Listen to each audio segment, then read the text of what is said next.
Welcome to the Daybreak with Jeff Slakey podcast. I'm so happy you found us. Please subscribe, rate, review, and share this with your circle of influence. It's a collection of the interviews, news, and conversation during Daybreak with Jeff Slakey on I-Fiber One News Radio, KMAS, weekdays from 6 to 9.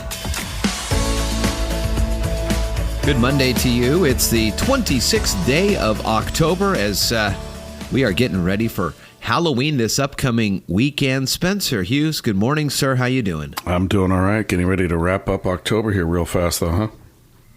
Amazing how fast it has gone. The weekend brought forth all sorts of weather. It was pretty nice here in the South Sound. Stephanie ran her New York City virtual marathon on Saturday, and it was some beautiful conditions early in the day. It got windy later. We'll have a story coming up about some snow in Spokane. But what's it look like today? Today's going to be nice. No snow, thankfully, for us. Partly cloudy skies and a high of 53. Coming up on the show today, a very special conversation with Mason County Health Director Dave Windom. We're going to talk about the recent rise in cases and what they are expecting as we move through the fall and into the winter. Also from the Shelton Centennial Lions Club, Kathy McDowell and April Pooler are on to talk about some fundraising they're doing for the Shelton Family YMCA, as well as some updates on the paving and the creation of that basketball court where the parking lot is right by the Civic Center down the street from us. Remember that? So we'll have them on the air today as well. Mason County Public Health was notified of one additional Mason County resident that tested positive for COVID-19, bringing the total to 553 positive cases in Mason County. And again, one of our guests today, Mason County Health Director Dave Windom, will be talking about the rise in cases and what they're looking at as we move through the fall into the winter. Gas prices fallen a penny per gallon in the last week, about $2.68 according to Gas Buddy's daily survey. Gas prices in the state 7 cents per gallon lower than a month ago, 71 cents per gallon lower than a year ago. Cheapest station $2.12, and that's kind of right around the national average of $2.14. And heavily protected crews in Washington state have worked to destroy the first nest of the alleged murder hornets. I don't like that term just because animals can't commit murder. Only people can. But they were discovered in the U.S., and they got rid of that nest. If you saw that news story, it was pretty interesting. Workers with the state agriculture department had spent weeks searching, trapping, and using dental floss to tie tracking devices to Asian giant hornets, which can deliver painful stings to people and spit venom, but are the biggest threat to honeybees that farmers depend on to pollinate the crops. Crews wearing thick protective suits vacuumed the invasive insects from the cavity of a tree into large canisters on Saturday. The nest found near the Canadian border is about the size of a basketball and contained, get ready for this, an estimated 100 to 200 of these giant hornets. My question then is, of the 100 to 200, and that's a pretty big swing. Yeah. If these were to come to full term, what happens next? Like these 100 now could get out there, and then is every one of these then 100 if they have these nests? That's what. Yikes. Yeah, I was wondering kind of the same thing. I think at that point you send in Godzilla, turn it into a movie, because these things are like the size of my head, almost. Yep. Yeah. Well, we're just 8 days away from the general election. Our website and social media, we're posting all sorts of information, including a series of video from the Mason County Auditor's Office. Just posted another one on Friday about what to expect if you do plan to come down to the elections office on election day. It's, spoiler alert, long lines and probably sitting in your car filling out your ballot, something that you could have just as easily done over your kitchen table. The other covers the path of the ballot after you've dropped it in the box. We talk election security, election misconceptions. They're all there on our website, ifiber1newsradio.com, and full coverage of the election here a week from tomorrow. starting at 4 p.m. Remember, if you have not returned your ballot, everybody is encouraging to get their ballots back as quickly as possible, and the numbers returned across the country are huge, the amount of people that are voting this year. There were some models that say it may be as high a turnout since 1908 or something like that. Wow, that is pretty incredible. And it's pretty incredible that as chilly as it is here in the South Sound, chillier and snowier in the Spokane area. Roads in the Spokane area were slick and some lost power throughout the city after a record-breaking 4.7 inches of snow fell in the region. The Spokesman Review reports Avista Utilities reported more than 2,100 customers without power about 3 p.m. on Friday. Most of the outages were in central Spokane. Many of those outages were resolved within a few hours, thankfully. The National Weather Service reported that snow began to fall mid-morning and accelerated to 1 inch per hour in some places. The storm marks the second year in a row that Spokane has been hit by a significant October snowstorm. Well, it was a super exciting game heard here on the radio, and I guess you can't be undefeated forever. Zane Gonzalez made a 48-yard field goal with 20 seconds left remaining in overtime to lead the Cardinals over the Seahawks 37-34 in a very entertaining game. Over 1,000 total yards, major huge plays, a big-time mistake here and there, and finally a winner. Seattle led all of regulation.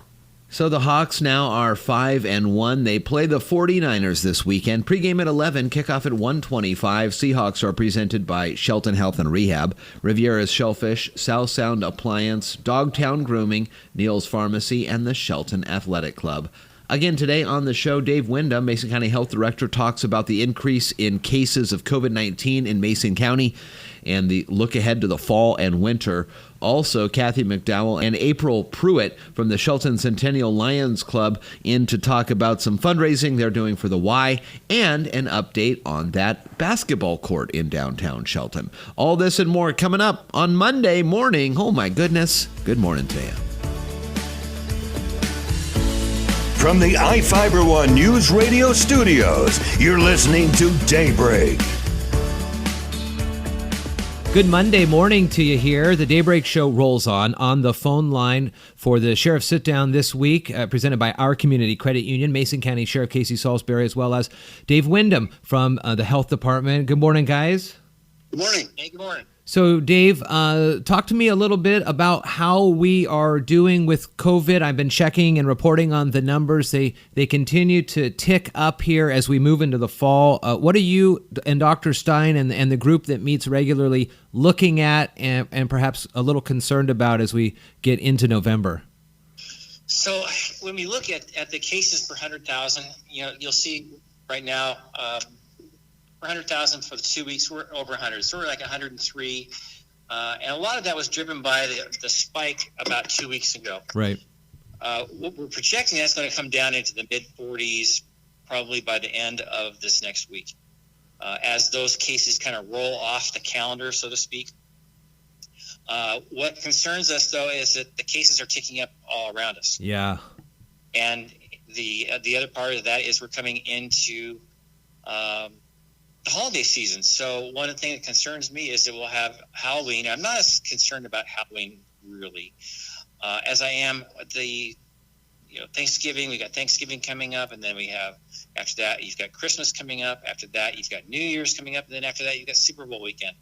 And if we were to have a spike from Thanksgiving driven by family gatherings, that'll hit about just before Christmas and maybe starts coming down after Christmas. But then you've got the Christmas holiday season, and then after that comes New Year's. And I'm worried about it becoming additive, from one family gathering to the next, and kind of creating a bigger wave. And that's kind of what all of us, the state, are concerned about. And it's not driven by community spread so much as it's driven by families. So we have people indoors with their families, and that's where we're getting the spread right now. What do we tell folks then? Because I know fatigue has set in across the nation when it comes to this. It's been a long 7 months, and it's going to be a longer 4 months through the winter. But people are tired of doing this, and we're really seeing that reflected with these numbers. Oh yeah, people are tired, and wow, I totally get that. People have been doing the right thing for a long time. They've been wearing their masks, they've been keeping social distancing, doing good things, but it is tiring, and people want to get lives back to normal. And one of those normality things that connects us with each other are our family gatherings.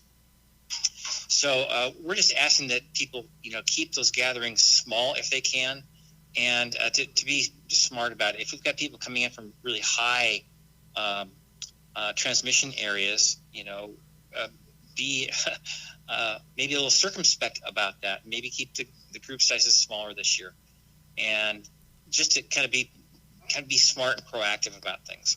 I saw the CDC updated its guidelines that instead of what we had been reporting on 15 minutes of contact, continuous contact with somebody is exposed, it's a total of 15 minutes over a 24-hour period. Is that going to cause some other just more unknowns as to where people are perhaps interacting with folks who may have the virus?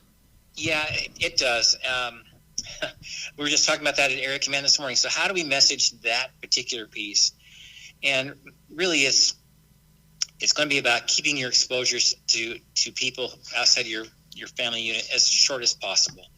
And that's going to be difficult to do. Even in a work situation where you have to go exchange paperwork or you have to go exchange information, wear the masks and try to keep those interactions as short as possible.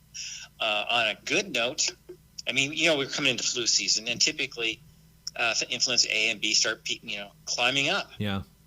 And in December, and they peak in mid-January. Well, the flu vaccine is out there, and it's set up for it's a quadvalent, so it covers 4 different strains. And we're really encouraging people to get out there and get their flu shot. One of the really encouraging things is we're watching South America, who has their flu season about 6 months ahead of us, during their winter. Uh-huh. And they've had almost no flu season because people are wearing masks, people are getting their flu vaccine, and their social distancing. In some cases, they've had almost 0 flu cases. So it will be interesting to see what this does this fall into our flu season with people exercising masks and social distancing. How is the rest of the county able to do its daily business? I know that some of the buildings are reopened as well, and then folks are going in for different things, property tax payments, but most of these pushes have been for online, but the county staff, everybody in the county still remains protected and safe from people as they come in, but still have to do the business? All right. So, the county offices, depending on the office, has to take different approaches. So in building and planning, we've invested in software that allows people to submit their plans and things from home. And we're doing a lot of that stuff remotely. So that is an advantage. A lot of the offices are doing things by appointment, so that limits the amount of traffic through at any one time. Gives a little more control and keeps people from waiting in close proximity to each other in waiting rooms or hallways. So we're trying to just keep the traffic lower and smoother. Just again, go ahead, Sheriff. The same thing in our office. Sometimes our building configurations are different too, which has a bearing on how you approach the most safe circumstance. We're a ground floor building right off the street, and so we've started scheduling things like our permitting processes where people get in line and set an appointment for that.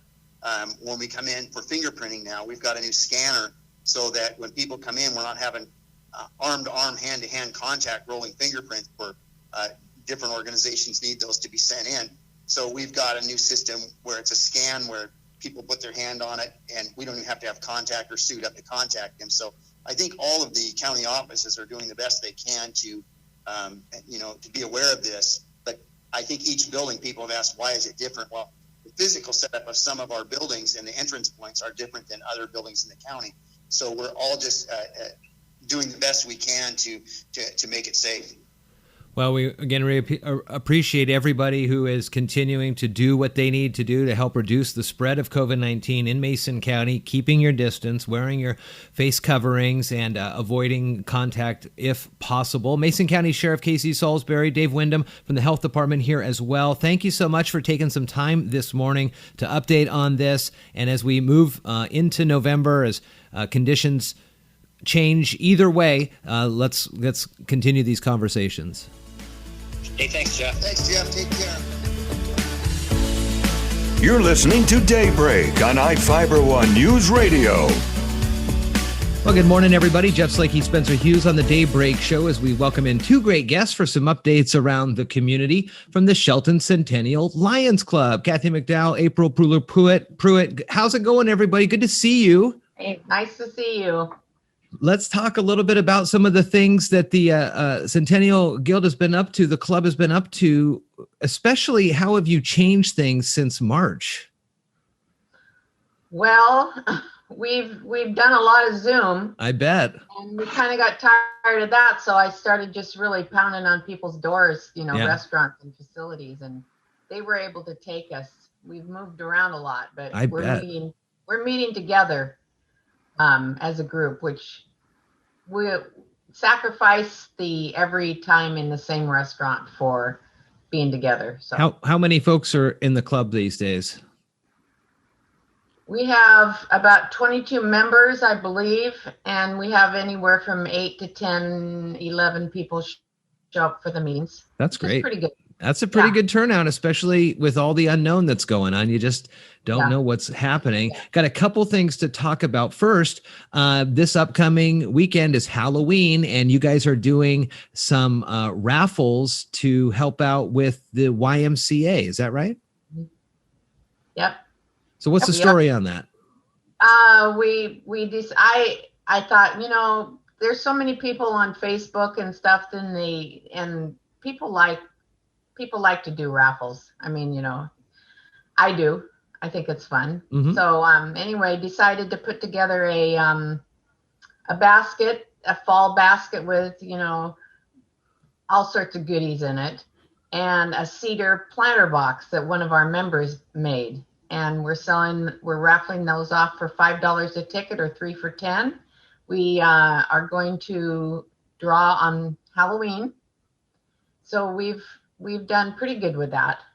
That's great. That's great. Good to always do whatever you can to support these types of organizations. April, tell me a little bit more about what's happening with the hoops for the community. How's that all coming along? Great. Actually, Kathy is going to talk more about the hoops, and I'm going to talk more about the apples. Perfect. Well, then let's lead into the apples then. Okay. So the apples, this year we were able to sell 106 boxes, which is really great, all things considering, because last year we only sold 56. So I don't know what happened, but yay. Wow. That is impressive. I know. We had some really hard-working people out there selling some apples. And so where did these monies go? How do they get back to help the community? Well, every year it pays for the hearing and sight van that we have when we go to the grade schools, which obviously we're not doing this year, but that's pretty much what that helps pay for because everything costs money. And that's something that not just the Centennial Lions, but like Lions overall, that is one of their huge pushes every year is to make sure kids get their eyes and ears checked. Yeah, it's very important. It's great to detect that in grade school level so that they can get the help that they need. So it's a big deal. It's the national thing for the Lions. They're big thing. Very cool. Now, Kathy, let's talk about the Hoops program. This has been a long time conversation as well. This is a dream. This has been going on probably about 5 years ago when the Downtown Visioning thought it would be great to have that parking lot across from the Civic Center, across from the church to be paved. Yeah. And sort of basketball court at the end. Well, as we all know, there was no money in the community. So one night I was sitting thinking, a Lions Club could raise the money for this. So we went forward on a GoFund and we raised with private donations and on the computer on Facebook, we raised close to $7,000. That's awesome. And so we, the project should be done spring of 2021. Okay. Have a big hoop celebration. That'll also be used, that parking lot will be used for pickleball tournaments.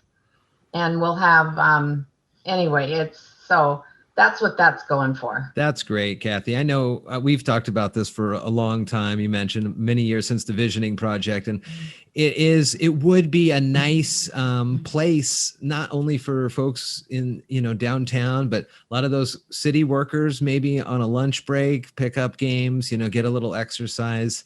That would be another great gem in the community, I think. Well, and we're encouraging being close to the police department. We're going to buy basketballs for the police department, and I'm saying you guys are going to get out there and play basketball with these kids and different adults, and so that's going to be a neat project for the police department to do. That'll be a fun one. You see that every so often online, a video that goes viral of an officer coming and playing a pickup game with some kids there. And that's the type of community policing that outgoing police chief Jerry Moody has really been focusing on his whole time in the city of Shelton. It's just been this is going to be a great one. April, talk to me a little bit about why you joined the Lions and what it means for you to help out the community in this way. Well, actually, I joined the Lions. They came to me. It was a brand new charter because they used to have the Shelton Lions, but then this is a new charter. And, they talked about what they could do for the community and what they were doing. And, I knew a little bit about them from back when I was younger. And my sister played on the Elks, and then I knew about the Lions, and there's all these different, and the Eagles. So I knew a little bit about the Lions. And so I was excited to get, to start with something new. And then they talked about how they would love to get together and help with the veterans. And of course, that's close to my heart. And so like for the Veterans Village, they're going to help with landscaping and all that kind of stuff. So it's just a great club and really great heart of people. And there is a movement on that Veterans Village. You're going to come back on, I think, in the next couple of weeks or so, because there's an open house coming up in the middle of November.